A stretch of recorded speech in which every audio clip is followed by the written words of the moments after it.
I've been using the DJI Pocket 3 since it came out around 6 months ago, and these are the 15 things that I love about it. And remember that this is part 2 of a 3-part series, and hopefully this one will have a much more positive tone. And the first one is to do with the shallow depth of field, because that 1-inch sensor that the Pocket 3 has gives you really nice shallow depth of field when you do any type of vlogging. And this is not for everyone's taste. Some people will prefer the look of action cameras where everything is pin sharp in the background, but I love the fact that when you vlog, your background is a little bit blurred. It's not too much to the point that you can't tell what's going on in the background, but it's enough so that you get a little bit of separation. And I just hope that one day someone will come up with a telephoto lens for this camera, because with an f-stop of D2, you could get some really nice looking telephoto shots.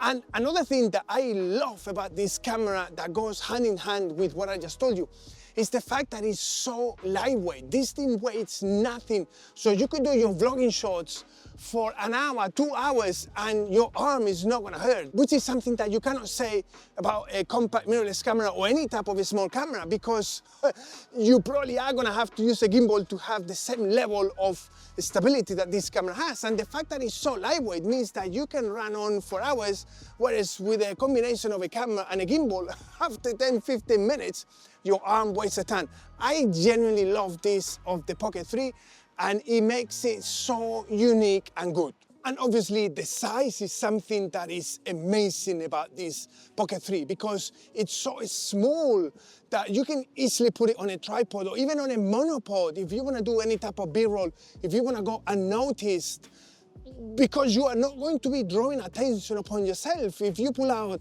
any type of camera, let alone if you use anything with a gimbal, people will be looking at you because they know that there is a camera there that is filming.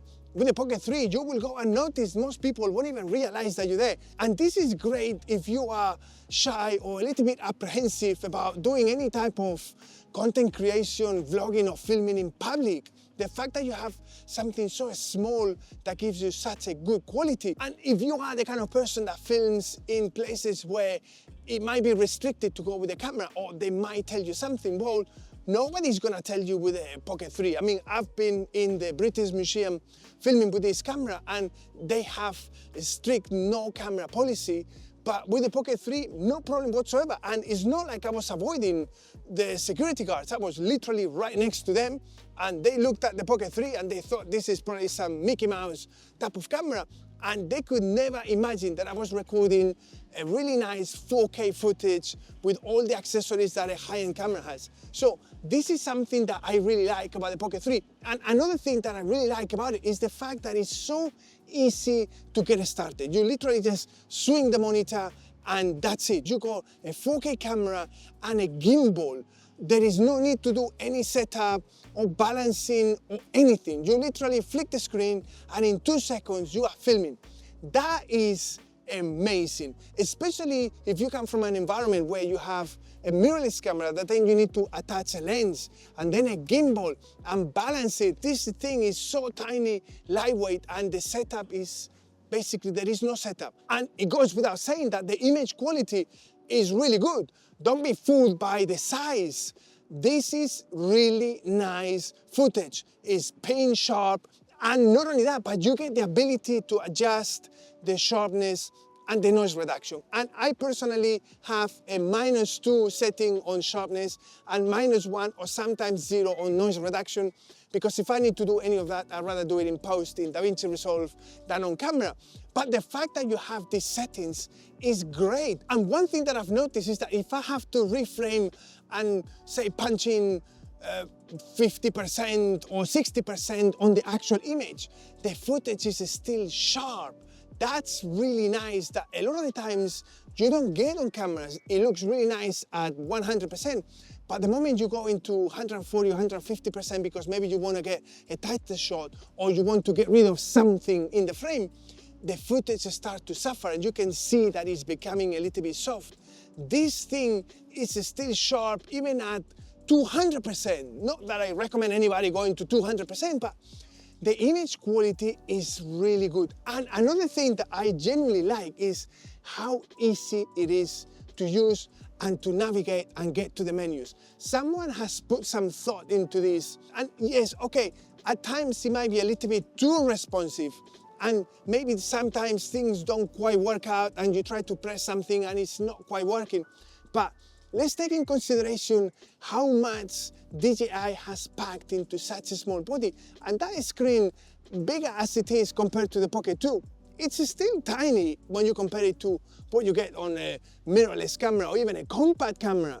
So the fact that it's so easy to use and so easy to navigate, and in many ways it's quite intuitive, I really like that. That is something really nice. And one thing that is amazing about this little camera and gimbal is the stabilization that is on point, as you can clearly see here.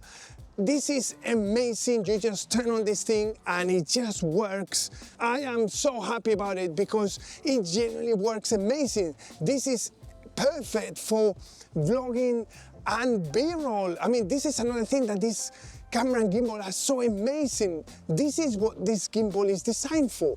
It's not so much for indoors. I find it a little bit cumbersome because of the actual gimbal, and it's not as easy as when you have a camera.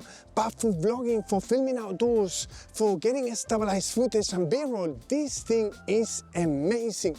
And another thing that this thing is great is low light. For crying out loud, a 1-inch sensor, this thing is a beast. When you compare it with any compact camera, those things pale in comparison. I have been really impressed with this. And hey, look, making these videos does take a lot of time and effort. So if you're liking the video so far, don't be a stranger, hit the like and subscribe button and you'll help me grow this channel.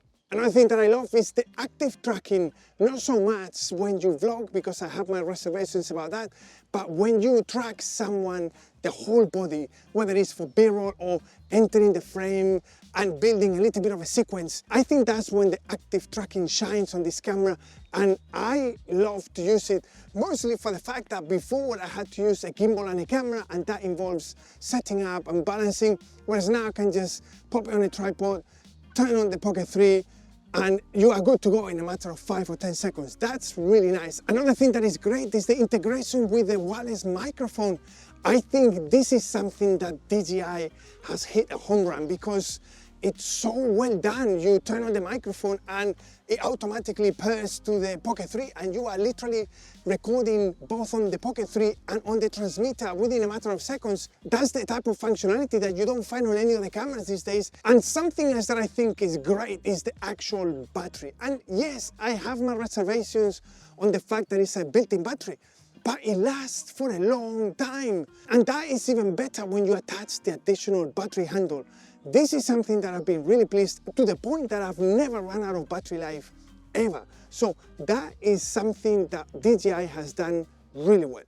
And the last two, in my opinion, are the two most important ones. And one is the screen. And yes, I have my reservations in some areas, but the quality is so good. And the fact that you can go horizontal and vertical by just flicking the screen, it's fantastic. It's small enough to be discreet and covert, but large enough that you can actually see what it is that you're doing.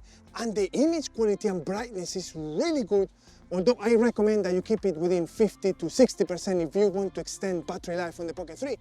But as a whole, the screen is fantastic. And lastly is the actual lens, side by side with the design of the DJI Pocket 3, because whether you film traditional facing forward or vlogging style, you have the same level of quality regardless, and you can actually see what it is that you're doing, whether you're facing forward or vlogging style, which is not the same when you use, for instance, a smartphone, let alone a smartphone and a gimbal. And a lot of the times, if you want to see the screen, you have to use a lower quality lens and camera, whereas with the DJI Pocket 3, it's all the same quality.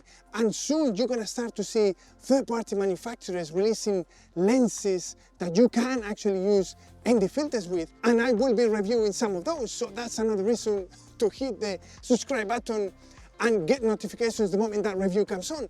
But that's gonna free up a lot of the restrictions that you currently have by just using the 20mm lens. You're gonna have a wide-angle lens, an anamorphic, and even a macro. And remember that this is the second of a 3-part series where I go through the 15 most annoying things about the DJI Pocket 3. the 15 things that I love the most about this camera and my long-term review. I hope that you enjoyed this video and I will see you in the next one.